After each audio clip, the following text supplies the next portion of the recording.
Friends, மனதின் நாளைக்கான பிடிச்சின்னு பார்த்துடலாம். விஜய்க்கு அவரோட ஆக்டிங்கை பார்த்தா ரியல் ஜோடி மாதிரியே இருக்குதுன்னு நினைக்கிற வீக்கா ஃபேன்ஸ் கண்டிப்பாக நம்ம வீடியோக்கு லைக் பண்ணிக்கோங்க. காவேரி போய் விஜய் கிட்ட சொல்லுவாங்க, இப்போல்லாம் அம்மாவே மனசு மாற ஆரம்பிச்சிட்டாங்க விஜய். அவங்க இருக்கிற சூழ்நிலையை பார்த்து இவங்களையுமே மனசிறங்கி பேசிக்கிட்டு இருக்காங்க. நேற்றுக்கு அவங்க ஏதோ காஃபி போட வந்து மனசு செங்கட்டமாக பேசிட்டு போயிட்டாங்களாமா. அதை நினச்சி அம்மா இன்னுமே வருத்தப்பட்டுட்டு இருக்காங்க. ஒருத்தங்க பசியில் இந்த அளவுக்கு கவலைப்படுறாங்க, வேதனைப்படுறாங்கன்னா அந்த மாதிரி ஒரு சூழ்நிலைலாம் யாருக்குமே வந்துடக்கூடாது அப்படின்ற மாதிரி அம்மா ரொம்ப வருத்தப்படுறாங்க விஜய் அப்படின்ற மாதிரி காவேரி சொல்லிட்டு இருக்கு. அதுவும் கரெக்டு தான் காவேரி, எனக்குமே கஷ்டமாக இருக்குது அந்த ஃபேமிலியை பார்த்தா. அவங்க சொல்கிறது உண்மையா பொய்யா கம்ப்ளீட்டாக வந்துட்டு அவங்க உண்மையை தான் சொல்கிறாங்களான்லாம் தெரியல. இருந்தாலும் இப்படி ஒரு சுச்சுவேஷன் யாருக்கும் அமையும் சொல்லு? இந்த மாதிரிலாம் நம்ம இருப்போமா?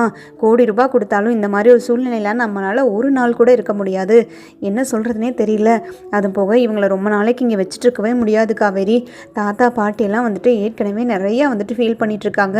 தாத்தாவெல்லாம் என்னை எப்போதுமே எதுவும் பேச மாட்டார். பாட்டி கூட ஏதாவது அப்பப்போ சொல்லிடுவாங்க. ஆனால் தாத்தா அந்தளவுக்கு எப்போவுமே எதையுமே சீக்கிரமாக என்கிட்ட வெளிப்படையாக சொல்லவும் மாட்டார். எனக்காக வந்துட்டு எப்போவுமே சப்போர்ட்டிவாக நிற்பார். ஆனால் இப்போ அந்த மனுஷனே ரொம்ப சங்கடப்படுறாரு. என்ன எடுத்தெறிஞ்சு பேசுகிற மாதிரி எனக்கே ஃபீல் ஆகுது காவேரி. அட்லீஸ்ட் தாத்தாக்காவது அவங்கள நம்ம இந்த ஃபேமிலியை வந்து நம்ம வீட்டை விட்டு அனுப்பி தான் ஆகணும். என்ன பண்ணுறதுன்னு எனக்கு சுத்தமாக புரியல அப்படின்ற மாதிரி சொல்லிகிட்ருக்கேன். உடனே காவேரி சொல்லுவாங்க, பேசாமல் அவங்க கேட்குற மாதிரி 50% ஷேரை நம்ம கொடுத்துருவோமா விஜய்? அவங்களுக்கு தேவை என்ன? பாதி அமௌண்ட்டு தானே. அதுக்கு என்ன சோர்ஸோ அதுக்கு என்ன சொல்யூஷனோ மேற்கொண்டு அந்த மாதிரி பேசிக்கலாமா அப்படின்ற மாதிரி காவேரி கேட்க, ஆமாம் காவேரி, எனக்கும் அதுதான் தோணுது. பிகாஸ் அவங்க ரொம்ப ஸ்ட்ராங்காக இருக்காங்க. அவங்க 50% ஷேரை வாங்காமல் கண்டிப்பாக இந்த பிரச்சனையை வந்து சால்வ் பண்ணவும் மாட்டாங்க, கண்ட்ரோல் பண்ணவும் மாட்டாங்க. எவ்வளோ நாளானாலும் எவ்வளோ மாதம் ஆனாலும் இதுக்கான ஒரு சொல்யூஷன் கிடைக்காம அவங்க போக மாட்டாங்கன்னு தான் உறுதியாக இருக்காங்க அப்படின்ற மாதிரி விஜய் சொல்லிட்டுருக்கேன். சரிவா, இதை பற்றி நம்ம சாரதாத்திட்டே போய் பேசி ஒரு முடிவெடுப்போம். நம்மளே எவ்வளோ நாளைக்கு தான் இதை இழுத்தடிச்சிட்டே போகிறது அப்படின்ற மாதிரி விஜய் காவேரி 2 பேருமே சாரதா கிட்ட பேசுகிறதுக்காக போவாங்க. அந்த டைமில் பார்த்தீங்கன்னா பாட்டியும் ராதாவும் அதை நோட் பண்ணிக்கிட்டு பின்னாடியே போவாங்க. ஏய் விஜய் காவேரி 2 பேரும் நில்லுங்க, எங்கே யார்கிட்ட பேச போயிட்டுருக்கீங்க? திரும்பி ஏதாவது பஞ்சாயத்தா அப்படின்ற மாதிரி கேட்க, சச்சா இல்லை பாட்டி, பஞ்சாயத்தெல்லாம் எதுவும் கிடையாது. அம்மாட்ட தான் கேஷுவலாக பேசலான்னு போகிறோம். அது போக இந்த ஃபேமிலிக்கு என்ன பண்ணுறது, இவங்களோட ப்ராப்ளம்லாம் எப்படி சால்வ் பண்ணுறதுன்னு எங்களுக்கு சுத்தமாக புரியவும் மாட்டேங்குது. இவங்களும் ஸ்ட்ராங்காக வந்துட்டு பணத்தை கொடுத்தா தான் இந்த இடத்துலேருந்து காலி பண்ணுவோன்னு உட்காந்துருக்காங்க. இதுக்கு மேலேயே வந்துட்டு நம்ம விட்டுட்டே இருந்தோம்னா இதுக்கு ஒரு சொல்யூஷன் கிடைக்காம போயிடும்ட்டு தான் அம்மாட்ட இதை பற்றி பேசலான்னு போகிறோம். அவங்களோட அபிப்பிராயம் என்னன்னு கேட்கலான்ட்டு போகிறோம் அப்படின்ற மாதிரி காவேரி சொல்ல, நீங்கள் உங்கள் குடும்ப பஞ்சாயத்தெல்லாம் அப்புறம் வச்சுக்கோங்க. நான் ஒரு முக்கியமான விஷயத்த உங்கள் அம்மாட்ட பேச வேண்டியது இருக்குது. முதல்ல அதை நான் பேசி சால்வ் பண்ணிக்கிறேன் அப்படின்ற மாதிரி பாட்டி வந்து ராதாவை கூட்டிகிட்டு விஜய் காவேரிக்கு முன்னாடி வந்து ராதாவை பார்க்குறதுக்காக போவாங்க.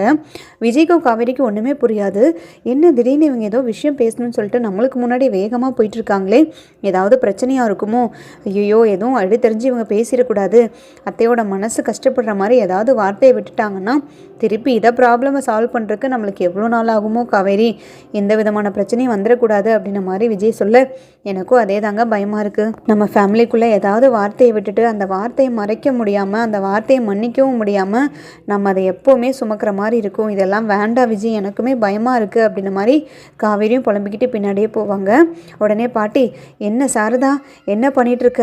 பிரச்சனை மேலே பிரச்சனையாக வந்துக்கிட்டு இருக்கு. ஆனால் நம்ம பிள்ளைங்களை பற்றியும் நம்ம யோசிக்கணும்ல. பிரச்சனை ஒரு பக்கம் இருக்க தான் செய்யும், அதை சரி பண்ணவும் முடியாது. அதை வந்து பிரச்சனை இல்லாமல் நம்மளால் வாழவும் முடியாது. உங்கள் ஃபேமிலிக்கு தான் பிரச்சனை வரதெல்லாம் ஒரு சாதாரண விஷயமாக தானே போச்சு அப்படின்ற மாதிரி சொல்ல, உடனே சாரதாக்கு கோவம் வந்துடும். என்னங்கம்மா இப்படி சொல்கிறீங்க? நாங்கள் மட்டும் எங்களுக்கு என்ன ஆசையாக பிரச்சனையோடையே வாழ்கிறதுக்கும், இல்லை பிரச்சனையை வைத்துட்டு எப்போ பார்த்தாலும் யார்கிட்டையாவது ஏதாவது போய் பிரச்சனை பண்ணுற ஆளுங்களும் நாங்கள் கிடையாது. நாங்கள் எவ்வளோ கௌரவமாக இருந்தோம், எவ்வளோ மரியாதையாக இருந்தோன்னு நீங்கள் கொடைக்கானலில் கேட்டிங்கன்னா தெரியும் அப்படின்ற மாதிரி சொல்ல, உடனே ராதா கொடைக்கானல் அப்படியே போய் கேட்டுட்டாலும் அப்படின்ற மாதிரி வாய்க்குள்ளே முணங்குவாங்க. உடனே வந்து கங்கா அதை நோட் பண்ணிடுவாங்க. இங்கே பாருங்கள், நீங்கள் எங்களை எவ்வளோ கேவலமாக நினச்சாலும் சரி, எவ்வளோ கேவலமாக ட்ரீட் பண்ணாலும் சரி, நாங்கள் இருந்த சிச்சுவேஷன் வேறு, இப்போ நாங்கள் அனுபவிக்கிறதெல்லாம் வேறு. இங்கே வந்து இந்த பிரச்சனையெல்லாம் உங்கள் முன்னாடி சந்திக்கணுன்ற சூழ்நிலை டைம் வந்து எங்களுக்கு அப்படி இருக்குது. அதுக்கு நாங்கள் என்ன பண்ண முடியும் அப்படின்ற மாதிரி கங்கா ஒரு பக்கம் வந்துட்டு ஸ்டார்ட் பண்ண, உடனே பாட்டி, சரி அதெல்லாம் இருக்கட்டும், நான் எதை பற்றி பேச வந்தனோ நான் அதை பற்றி பேசி முடிச்சிடுறேன் சாரதா. இப்படியே வந்துட்டு பிரச்சனை மேலே பிரச்சனையாக வந்துக்கிட்டு இருந்துச்சுன்னா நம்ம காவேரியோட வளகாப்பு எப்படி பண்ணுறது? எங்கள் வீட்டோட முதல் வாரிசு எங்கள் விஜய் நாங்கள் எப்படியெல்லாம் வளர்த்தணும், எப்படியெல்லாம் அவனோட வாழ்க்கையை வந்து கனவு காண்டோம், இப்படி வந்து இந்த கனவெல்லாம் ஒன்றுமே நடக்காமல் போயிட்டுருக்குது. அவன் பொண்டாட்டியோட வளகாப்பை வந்து நல்ல சீரும் சிறப்புமாக பண்ணணுங்கிறது தான் என்னோட தாத்தாவோட ஆசை. நாங்கள் எல்லாமே அதை தான் விருப்பப்படுறோம். எப்போ வச்சுக்கலாம்? டேட் வந்துட்டு 6வது மாதம் முடிஞ்சு 7வது மாதம் தொடங்கினதுமே வைக்கிற மாதிரி இருக்கும். நல்லது கெட்டது ஏதாவது நம்ம யோசிக்கணுமா இல்லையா? எப்போ பார்த்தாலும் பிரச்சனையை பற்றியே யோசிச்சுக்கிட்டு இருந்தா எப்படி சாரதா அப்படின்ன மாதிரி பாட்டி கேட்க, உடனே சாரதா என்னை மன்னிச்சிடுங்கம்மா, நான் எப்படி பார்த்துருந்தா இதெல்லாம் யோசித்து நான் தான் இதெல்லாம் பேசணும், நான் தான் எல்லா ஏற்பாடுமே பண்ணணும். ஆனால் என்னோடய சூழ்நிலை அப்படி அமைஞ்சிருச்சு. இதை பற்றியெல்லாம் யோசிக்கிறதுக்கு என்னால் சுத்தமாக வந்து முடியல. என்னை மன்னிச்சிடுங்க. காவேரியோட வளகாப்பாக நம்ம நல்லபடியாக பண்ணிடலாம், எந்த பிரச்சனையும் கிடையாது. நல்லபடியாக கிராண்டாக பண்ணணும். அவளுக்கு எதுவுமே நல்லா அமையலையோ அப்படின்ற மாதிரி ஒரு வருத்தம் எனக்கு எப்போவுமே இருந்துகிட்டு இருந்துச்சு. இந்த வாட்டி அவளுக்கு நல்லாவே எல்லாமே சீரும் சிறப்புமாக பண்ணிடணுன்றது தான் என்னோடய ஆசையும் அப்படின்ன மாதிரி சாரதா சொல்ல, உடனே அதான் நீங்கள் இங்கேயே இருக்கீங்களே, இப்போவே இந்த வாரத்திலே ஏதோ ஒரு நல்ல நாளாக பார்த்து வச்சிடலாமா வளகாப்பு அப்படின்ற மாதிரி கேட்க, உடனே விஜய் சொல்லுவார், இல்லை பாட்டி, ஹோட்டல்லையோ இல்லை வெளியில் எங்கேயாவது வச்சுக்கலாமே, நம்ம ஃபேமிலி தான் இப்போ நிறையா வந்து ப்ராப்ளமில் இருக்குல்ல அப்படின்ன மாதிரி விஜய் சொல்ல, உடனே பாட்டி, டேய் நீ தானடா சொன்ன வளகாப்பெல்லாம் ஹோட்டல்லையோ இல்லை ஹால்லையோலாம் வேண்டாம், வீட்லேயே சிம்பிளாக பண்ணிக்கலாம், நம்மளோட க்ளோஸ் ரிலேட்டிவ்ஸ் மட்டும் கூப்பிட்டு சிம்பிளாக பண்ணிக்கலாம், அதுதான் காவேரிக்கும் பிடிச்சிருக்கு, காவேரியோ ஆடம்பரத்தெல்லாம் விரும்ப மாட்டான்னு நீ தானே அன்றைக்கி சொன்னேன், அதனால தான் நான் இப்படி ஒரு முடிவு எடுத்தேன் அப்படின்ற மாதிரி பாட்டி சொல்ல, உடனே விஜய் சொல்லுவார், பாட்டி அப்போ இருந்த சிச்சுவேஷன் வேறு, நம்மளுக்கு இப்போ இருக்கிற சிச்சுவேஷன் வேறு, இந்த ஃபேமிலி இங்கே வேறு இருக்காங்க. ஸோ இவங்க முன்னாடி நம்ம வீட்டில் ஃபங்க்ஷன் பண்ணுறது, அது போக 4 பேர் வந்தாங்கன்னா இவங்க யாருன்னு கண்டிப்பாக கொஷின் கேட்பாங்க, அதுக்கு நம்ம சமாளிக்க வேண்டியதாக வரும். ஸோ எல்லா டென்ஷனுமே அதுலேயே இருக்கும். நம்ம ஃபங்க்ஷனை ஒழுங்காக பார்க்க முடியாது, அண்டு காவேரினால் பீஸ்ஃபுல்லாக இருக்க முடியாது, ரிலாக்ஸாக இருக்க முடியாது. நம்மளோட முழு ஃபோக்கஸுமே அவங்க மேலே தான் இருக்கும். இதெல்லாம் அவாய்ட் பண்ணுறதுக்காக தான் நம்ம ஹால்லேயே வச்சுக்கலான்னு சொல்கிறேன் பாட்டி அப்படின்ற மாதிரி விஜய் சொல்ல, இது என்னடா கொடுமை, நம்ம வீட்டில் சொந்த வீட்டில் இவ்வளோ பெரிய வீட்டில் ஒரு வளகாப்பு ஃபங்க்ஷன் வைக்கக்கூடாது, இவங்களுக்காக பயந்து வெளியில் போய் ஹால் எடுத்து மண்டபத்தில் பண்ணணுன்ற, இதெல்லாம் என்ன கொடுமை விஜய், எனக்கு இதெல்லாம் சுத்தமாக பிடிக்கல. நீ வந்து காவேரியோட வளகாப்பு டிசைட் பண்ணுறதுக்கு முன்னாடியே அந்த ஃபேமிலி ஏதாவது கிளியர் பண்ணி அனுப்பு, அவங்கள இவ்வளோ தூரமெல்லாம் இங்கே வச்சுட்டு இருக்க முடியாது. நீ சொல்கிறத பார்த்தா வாரக்கணக்கில் இன்னும் மேலும் அவங்க இங்கே தான் இருந்துட்டு இருப்பாங்களா அப்படின்ற மாதிரி பாட்டி சொல்ல, சேச்சா நான் அப்படி சொல்லலை பாட்டி, நீங்கள் இந்த வாரத்துலன்னு சொன்னீங்கல்ல, அதனால தான் நான் இப்படி ஒரு ஐடியா கொடுத்தேன். ஆனால் அவங்கள வாரக்கணக்கில் இங்கே வச்சுட்டு இருக்க ஐடியாலாம் இங்கே யாருக்குமே கிடையாது. அதை பற்றி இப்போ நான் பேசலாம் தான், அத்தைக்கிட்ட பேசலாம் தான் நான் இங்கே வந்த பாட்டி அப்படின்ற மாதிரி சொல்லிவிட்டு, அத்தை இப்போ என்ன பண்ணுறதுனே தெரியல, நான் ஒரு முடிவு எடுத்திருக்கத்த, அவங்க வந்து என்ன ப்ராப்ளம் பண்ணாலும் சரி, நம்ம எவ்வளோ தூரம் அவங்கக்கிட்ட பொறுமையாக டீல் பண்ணாலும் சரி, அவங்களுக்கு கொடுக்க வேண்டிய 50% வந்து கொடுக்கலன்னா அவங்க கண்டிப்பாக இந்த ப்ராப்ளமை விடுற மாதிரியும் தெரியல. அது போக அவங்க படுற கஷ்டத்தையும் பார்த்தா அவங்களும் சின்ன சின்ன பிள்ளைங்களாக இருக்காங்க, இன்னும் படித்து கூட முடிக்கல, அவங்களுக்கு மாமா நிறைய கடன் வாங்கிட்டாரு, அந்த கடன் எல்லாம் அடைக்கணும் அப்படின்ற மாதிரி நிறைய சொல்கிறாங்க. அது உண்மையோ பொய்யோ தெரியாது, ஆனால் பாதி % வந்து நம்ம கொடுத்துடலாத்த, வீட்டில் வந்து பங்கை வந்து 2ஆக பிரித்து அவங்களுக்கு ஒரு பங்கும் நம்ம ஒரு பங்கும் எடுத்துக்கலாம் அப்படின்ற மாதிரி விஜய் சொல்ல, என்ன மாப்பிள்ளை சொல்கிறீங்க, ஒரு பங்கை வாங்கி நான் 4 பிள்ளைங்களுக்கு என்னென்னு பண்ணுவேன், அதில் ஒன்றுமே நிற்காதுல மாப்பிள்ளை, அட்லீஸ்ட் ஒரு ஆளுக்கு ஒரு 50 லட்சமாவது நின்னா அவங்களோட எதிர்காலத்துக்கு நல்லா இருக்கும். நர்மதா இன்னும் படிக்கவும் ஆரம்பிக்கல, படிச்சும் முடிக்கல, அவளோட எதிர்காலத்துக்கும் நல்லா இருக்கும், அவளுக்கும் ஏதாவது பண்ணணும். நான் காவேரிக்கும் எதுவுமே பண்ணலை, யமுனாக்கும் எதுவுமே பண்ணலை, அதுபோக கங்காவோட நகையெல்லாம் வச்சு தான் இந்த வீட்டை நாங்கள் மீட்டெடுத்தோம். இந்த மாதிரி ஒவ்வொரு பிள்ளைங்களுக்குமே நான் பண்ண வேண்டிய கடமையே நிறையா இருக்குது. அது 50 லட்சத்தையோ இல்லை 1 லட்சத்தையோ 1 கோடியோ வச்சு நான் என்ன மாப்பிள்ள பண்ண முடியும், யாருக்குமே எதுவுமே பண்ண முடியாதே அப்படின்ன மாதிரி சொல்ல, கரெக்டு தாங்க அத்தை, நான் இல்லைன்னு சொல்லலை, ஆனால் நம்மளோட சூழ்நிலை இப்போ இப்படி இருக்குது, மாமா வாங்கின கடனை தான் அடைக்கிறதுக்காக அவங்க கேட்குறேன்னு சொல்கிறாங்க. அது போக அந்த ஃபேமிலி இருக்கிற நிலைமையை பார்த்தா, அவங்க இவ்வளோ ஸ்ட்ராங்காக இருக்கிறத பார்த்தா கோர்ட்டு கேஸுன்னு போனாலுமே நம்மளுக்கு சாதகமாக இருக்குமாங்கிறது சந்தேகம்தான்.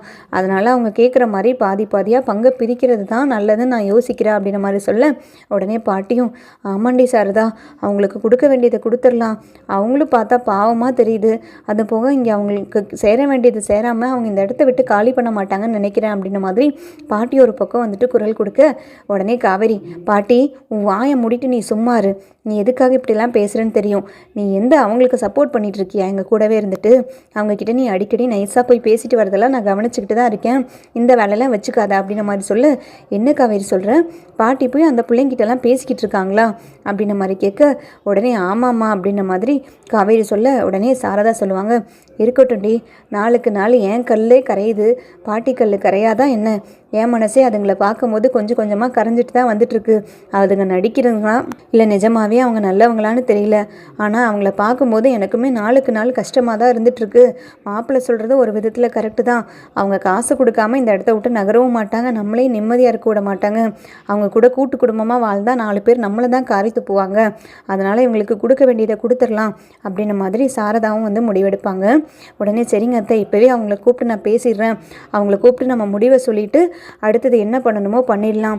இப்போவே வந்துட்டு அவங்க நம்ம வீட்டிலேருந்து கிளம்ப சொல்லிடலாம், எங்களோட முடிவு நாங்கள் ஒத்துக்கிறோன்னு சொல்லிடலாம் அப்படின்ன மாதிரி விஜய் சொல்ல, கரெக்டு தான் மாப்பிள்ள, அவங்கக்கிட்ட நம்மளோட முடிவை சொல்லிடுங்க, இன்றைக்கி அவங்கள வந்து வீட்டிலேருந்து கிளம்ப சொல்லுங்கள், நம்ம அந்த சொத்தை விற்றதுக்கு அப்புறமா வந்துட்டு வர அமௌண்ட்டை சரிபாதியாக பிரித்து கொடுத்துடலாம் அப்படின்ன மாதிரி சாரதா சொல்ல, உடனே வேலைக்கார அம்மா போய் அவங்க 3 பேத்தையும் கூட்டிகிட்டு வருவாங்க. இங்கே பாருங்கள், நாங்கள் இவ்வளோ தூரம் ஃபேமிலியாக எல்லோரும் சேர்ந்து டிஸ்கஸ் பண்ணி நாங்கள் ரொம்ப கஷ்டப்பட்டு அதெல்லாமே நாங்கள் பண்ணோம், என்ன ஏதுங்கிறது எல்லாமே உங்களுக்கு தெரியும். திரும்ப திரும்ப அதை நான் ஞாபகப்படுத்த விரும்பலை. எங்களோட சந்தோஷமும் எங்களோட நிம்மதியும் முக்கியம். எங்கள் வீட்டில் 2 பேர் ப்ரெக்னெண்ட்டாக இருக்காங்க, அவங்களையும் கொஞ்சமாவது நாங்கள் அக்கறையோடு கவனிச்சுக்கணும். அது எல்லாத்துக்கும் நீங்கள் இப்போ தடையாக இருக்கிறதுனால நீங்கள் சொல்கிற மாதிரி பாதி பாதியாக பங்கு கொடுக்குறதுக்கு நாங்களும் ஒத்துக்கிறோம். அந்த வீட்டை விற்றதுக்கப்புறம் சரி பாதியாக 50-50% வந்து ஷேரை வந்து நம்ம டிவைட் பண்ணிக்கலாம். இப்போ நீங்கள் இன்றைக்கி கிளம்ப முடியுமா? இதுதான் எங்கள் முடிவு, நீங்கள் ஒன்றும் பயப்பட வேண்டாம், வீட்டை விற்றதுக்கப்புறம் நாங்களே கூப்பிட்டு ஷேர்ஸ் எல்லாமே கொடுத்துட்றோம் அப்படின்ன மாதிரி சொல்ல, உடனே கெக்கப்பக்குன்னு கிருஷ்ணா ஒரு பக்கம் சிரிப்பார். உடனே விஜய்க்கு எல்லாத்துக்குமே ரொம்ப கோவம் வந்துடும். என்னடா நீ பாட்டுக்கு சிரிச்சிட்டு இருந்தேன்னா என்ன அர்த்தம்? எல்லோரும் இங்கே ரொம்ப தன்மையாக பேசிக்கிட்டு இருக்கோம், உங்கள் சூழ்நிலையை புரிஞ்சுக்கிட்டு நீங்கள் கேட்குற காசை கொடுக்குறக்கு ஒத்துக்கிட்டா உனக்கு என்ன சிரிப்பாக இருக்கா? எங்களை பார்த்தா கேவலமாக இருக்கா? உங்கள் வழிக்கு இறங்கி வந்துட்டோமே நினைக்கிறியா அப்படின்ன மாதிரி விஜய் கேட்க, அது இல்லை பிரதர், நீங்கள் ஒன்று சொல்கிறீங்களே அதுதான் எனக்கு சிரிப்பாக வருது. அது எப்படி நாங்கள் உங்களை நம்பி போயிட முடியும்? போயிட்டு நீங்கள் விற்றதுக்கப்புறம் எங்களை கூப்பிட்டு நியாயமாக இந்த அப்பா 1 கோடி 2 கோடின்னு சொல்லிட்டு எங்கள் கையில் கொடுப்பீங்களா? இதெல்லாம் நம்புகிற மாதிரியா இருக்குது. என்னை பார்த்தா அந்தளவுக்கு உங்களுக்கு கோமாளியாக தெரியுதா? கத்தார்லேருந்து இங்கே வந்து உங்ககிட்ட இந்தளவுக்கு ஃபைட் பண்ணி எல்லாத்தையும் பண்ணிக்கிட்டு இருக்கேனே, நான் என்ன அவ்வளோ முட்டாளா? இதெல்லாம் ஒத்தே வராது. நாங்கள் இந்த வீட்டை விற்று ரெஜிஸ்ட்ரேஷன் எல்லாம் முடிஞ்சு கைக்கு காசு வர வரைக்கும் உங்கள் கூட தான் இருப்போம். நீங்கள் என்ன வேணுனாலும் பண்ணுவீங்க, அந்த மாதிரி பண்ணக்கூடிய ஆளுங்க தான். கஸ்டமர்கிட்ட 1 விலைக்கு 2 விலையாக விற்றுக்கிட்டு அந்த காசு ஆட்டையை போட்டு எங்களுக்கு நீங்கள் கம்மியான அமௌண்ட்டு கொடுக்குறக்கும் நிறையாவே வாய்ப்பு இருக்குது. அது போக அந்த வீட்டை விற்கக்கூடாதுங்கிறதுக்காக இன்றைக்கி நாளைக்குன்னு சொல்லி இழுத்தடிச்சு அந்த வீட்டை விற்காமையே போகிறதுக்கும் நிறையாவே வாய்ப்பு இருக்குது. ஏன்னா அந்த வீட்டை தான் நீங்கள் வாங்க மாட்டேன்னு சொல்லிட்டீங்கல்ல, அது யாரோ வீடு, நாங்கள் எதுக்கு வாங்கணும்? எங்களுக்கு ஷேர்ஸும் வேண்டாம், காவேரி அப்பா வீடு எங்களுக்கு வேண்டான்ற மாதிரி காவேரியும் சொல்லிட்டாங்க. ஸோ இதுக்கு மேலே வந்துட்டு நீங்கள் என்ன முடிவெடுப்பீங்கன்னு எங்களுக்கு தெரியாதா? அதெல்லாம் ஒத்து வராது. நீங்கள் வீட்டை விற்று முடிச்சு அந்த கையில் காசு எங்களுக்கு வர வரைக்கும் நாங்கள் உங்கள் கூட தான் இருப்போம். ஸோ எமர்ஜென்சியாக நீங்கள் விற்கிறதுக்கு வந்து ஒத்துக்கிட்டாலும் எனக்கு சம்மந்தம் தான் அப்படின்ற மாதிரி சொல்லு. இங்கே பாரு கிருஷ்ணா, என் பொறுமை நீ ரொம்ப சோதிக்கிற. நீ சொல்கிற எல்லாத்துக்கும் நாங்கள் கீழே இறங்கி இறங்கி இறங்கி இறங்கி வந்துட்ருக்கோம். ஆனால் நீ நாளுக்கு நாள் உன்னோட டிமாண்டை வந்து ஜாஸ்தி பண்ணிக்கிட்டே இருக்க. அந்த சொத்து எப்போ விற்கிறது? ஒரு வேளை கஸ்டமர் வரக்கு லேட் ஆகிடுச்சு, ரெஜிஸ்ட்ரேஷனில் ஏதாவது இஷ்யூ ஆகுது, 1 வாரம் 2 வாரம் டிலே ஆகுதுன்னா அந்த 1 வாரம் 2 வாரம் வரைக்கும் நீ இங்கேயே இருந்துகிட்ருக்க முடியுமா? இப்படி எங்கள் வீட்டில் உங்களை எப்படி நாங்கள் தங்க வச்சுருக்க முடியும்? அது போக காவேரியோட வளகாப்பு ஃபங்க்ஷன்லாம் வந்துக்கிட்டு இருக்கு, அதிலெல்லாம் நாங்கள் பார்க்க வேண்டியும்ல, அதிலெல்லாம் நீங்கள் குறுக்க நிற்கிற மாதிரி இருக்குது. உங்களை வச்சுட்டு எங்கள் வீட்டில் நாங்கள் எப்படி வளகாப்பு ஃபங்க்ஷன்லாம் நடத்த முடியும்? கொஞ்சமாவது மனிதாபிமானத்தோடு பேசு. நாங்கள் எப்படி மனசாட்சியோடு நடந்துக்கிறோம், நியாயமாக பேசுகிறோமோ அதே மாதிரி நீங்களும் பேசணும்ல அப்படின்ன மாதிரி முத்துமலர்கிட்ட கேட்க, இல்லை தம்பி, என் பையன் சொல்கிறதுலையும் நியாயம் இருக்கா இல்லையா? நீங்கள் ஒரு வேளை வந்து விற்கிறதுக்கு லேட் பண்ணிட்டீங்க, இல்லை விற்று எங்ககிட்ட வந்து சொல்ல முடியல, ஏதோ ஒரு சூழ்நிலையில் வந்துட்டு சூழ்நிலை சரியில்லாமல் போகிறதுக்கு நிறையவே வாய்ப்பு இருக்குது. அந்த மாதிரி ஆச்சுன்னா எங்களுக்கு தானே தம்பி கஷ்டம். அதுக்கு தான் கிருஷ்ணா இப்படி சொல்கிறான். தயவு செய்து புரிஞ்சுக்கோங்க தம்பி எங்கள் சூழ்நிலையும் அப்படின்ன மாதிரி சொல்ல, உடனே சாரதா, நீ எல்லாம் நல்லவ, சரி போனால் போகட்டும், பாவமே 2 பிள்ளைங்களை வச்சு கஷ்டப்பட்டுட்ருக்கிறீன்னு சொல்லிட்டு நான் சம்மதிச்சா 50% கொடுத்துக்கிறதுக்கு இப்போ திரும்பி வந்துட்டு உங்களோட வேலையை காமிக்க ஆரம்பிச்சிங்களா? இப்படி நடிச்சு தான் எல்லாத்தையும் ஏமாற்றிருக்கீங்க. என் புருஷனையும் வந்து நீ ஏமாத்திருப்ப போல இருக்குது. எப்படிலாம் பேசுகிறீங்க? நீங்கள் சொல்கிறதெல்லாம் கேட்குறக்கு நாங்கள் என்ன கோமாளியா? நீ கேட்குற மாதிரி நாங்கள் என்ன முட்டாளா? உங்கள் வீட்டில் வந்துட்டு இந்த மாதிரி ஒருத்தவங்க உட்காந்துருந்தா நீங்கள் ஒத்துப்பீங்களா? இதெல்லாம் ஒத்து வராது தம்பி. இவங்கக்கிட்ட எவ்வளோ பொறுமையாக பேசணுமோ பேசியாச்சு. இவங்க திரும்ப திரும்ப அதவே சொல்லிட்டு இருக்காங்க. நம்ம வீடு விற்கும்போது தான் விற்போம், நல்ல கஸ்டமர் வந்து நல்ல ரேட்டுக்கு போகும்போது தான் விற்க முடியும். இவங்களுக்காகலாம் அவசரப்பட்டு பாதி விலைக்கெல்லாம் நம்ம விற்க முடியாது. இப்போ அவசரமாக விற்கணும்னா உங்களுக்கே தெரியும் நாட்டு நடப்பு எப்படின்னு. 2 கோடி 3 கோடிக்கு போகிற வீட்டை பாதிக்கு கூட கேட்கறதுக்கு வாய்ப்பு இருக்குது. அதனால் நீங்கள் படுற அவசரத்துக்கெல்லாம் எங்கள் வீட்டை நாங்கள் விற்க முடியாது, நாங்கள் பொறுமையாக தான் விற்போம் அப்படின்ன மாதிரி சாரதா சொல்ல, நீங்கள் பொறுமையாகவே வீங்க, நாங்கள் வெயிட் பண்ணுறோம் அப்படின்ன மாதிரி கிருஷ்ணா சொல்ல, இதெல்லாம் சுத்தமாக சரியில்லை, அது வரைக்கும் நீங்கள் என்ன பண்ணுவீங்க, இங்கே இருக்க முடியாது அப்படின்ன மாதிரி விஜய் சொல்ல, கண்டிப்பாக நாங்கள் அதை அக்செப்டே பண்ணிக்க மாட்டோம் பிரதர், நீங்கள் வீட்டை விற்று காசு கொடுக்குற வரைக்கும் நாங்கள் இங்கே தான் இருப்போம். அது போக இப்போ நீங்கள் 50% சொல்கிறதுலையுமே எனக்கு உடன்பாடு கிடையாது. ஏன்னா எல்லா டாக்குமெண்ட்ஸும் எல்லா ப்ரூஃப்மே எங்களுக்கு சாதகமாக தான் இருக்குது. இவங்க கல்யாணம் பண்ணதுக்கோ இவங்க 4 பிள்ளைங்களை பெற்றதுக்கோ எந்த விதமான ப்ரூஃப்மே டாக்குமெண்ட்டுமே அஃபிஷியலாக கிடையாது. நான் எப்படி நாங்கள் கோர்ட்டுக்கு போய் கேஸ் போட்டு வாதாடணும்னா அந்த முழு சொத்துமே எங்கள் பேரில் தான் வரும். அது போக தோட்டத்துலேருந்து எஸ்டேட்லேருந்து நிறைய சொத்து எங்கள் அப்பா வாங்கியிருக்காரு. அதுக்கான ஷேர்ஸையும் கேட்குறக்கு நிறையவே வாய்ப்பு இருக்குது. அதனால் நீங்கள் கொஞ்சம் நாங்கள் சொல்கிற மாதிரி கேட்டு அட்ஜஸ்ட் பண்ணி போகிறது உங்களுக்கு நல்லது அப்படின்ற மாதிரி சொல்ல, உடனே விஜய்க்கு பயங்கர கோவம் வந்துடும். அவனை அடிக்கவும் முடியாமல் அவங்ககிட்ட எதுவும் பேசவும் முடியாமல், நீ பண்ணுறதெல்லாம் சுத்தமாக சரியில்லை, உன்னை நான் பார்த்துக்கிறேன் அப்படின்ற மாதிரி முறைச்சிக்கிட்டே பதில் சொல்லுவார்.